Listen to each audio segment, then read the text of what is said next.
Today's episode of the More You Know podcast is brought to you by CrowdQuestion, a brand new social communication platform focused on connecting crowds to bring everyone closer to their community, as well as enhancing any occasion. Rather than being a social media platform focused on content and advertising, they're focused on communication and connection. Learn more about the platform and download the app free at crowdquestion.com.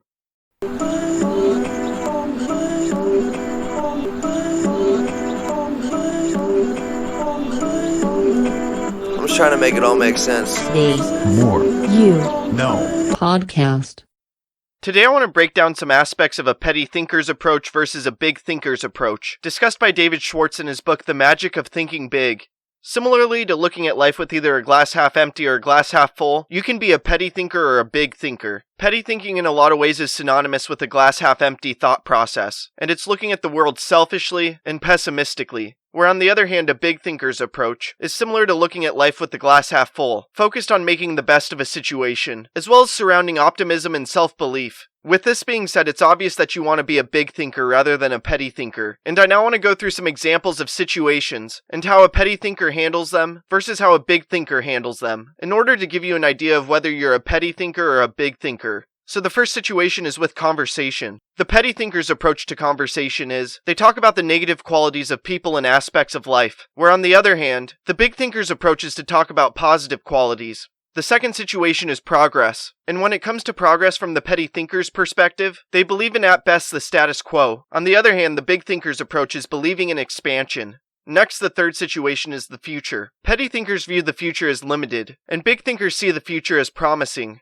The fourth situation is then work. Petty thinkers look for ways to avoid work, and big thinkers look for more ways and things to do, especially surrounding helping others. From there, the fifth situation is competition. Petty thinkers compete with the average, and big thinkers compete with the best. After that, the sixth situation is goals. Petty thinkers set goals low, whereas big thinkers set goals high. Then the seventh situation is vision. Petty thinkers only see in a limited way, and big thinkers are preoccupied with the long run. Next, the eighth situation is security. Petty thinkers are preoccupied with problems surrounding security, and big thinkers regard security as a natural companion of success. The more success you have, the more financial and physical security you have. From here, the ninth situation is companionship. Petty thinkers surround themselves around other petty thinkers, and big thinkers surround themselves around people with progressive ideas, focused on moving their lives forward. And finally, the 10th situation is mistakes. Petty thinkers magnify minor errors and turn them into bigger issues than they are, and big thinkers ignore errors of little consequence. In life, you can either have a petty thinker's approach or a big thinker's approach, and this is similar to looking at life with either a glass half empty or a glass half full. No matter who you are, how you think dictates your actions, and your actions dictate your outcomes. So you must have control over your thought patterns and think in the right way. If you take a petty thinker's approach, it's going to hinder your life, but if you have a big thinker's approach, it will help move your life forward. By having awareness surrounding these differences between a petty thinker's and a big thinker's approach when it comes to these situations, you can ensure you eliminate petty thinking surrounding these situations, and by doing so you'll improve your life, and it will assist with making a tremendous impact in this world and crafting a life of significance.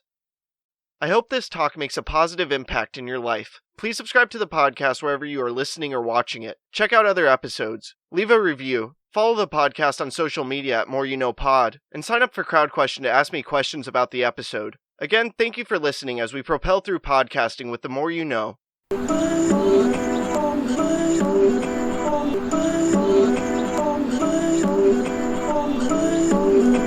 I'm just trying to make it all make sense. Today's More You No podcast.